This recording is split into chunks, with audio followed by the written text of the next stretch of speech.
Today we will see how to recover a lost file in AutoCAD. First, click right button of the mouse and go to Option menu.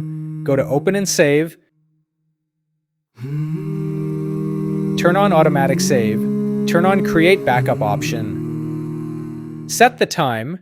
Keep at least 10 minutes. Click OK. Now it will automatic save the file.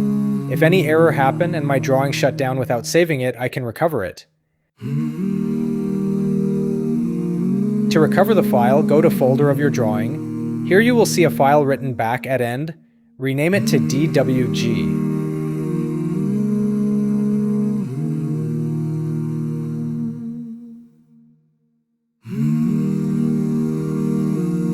It will turn into a drawing file. Now you can open your lost file.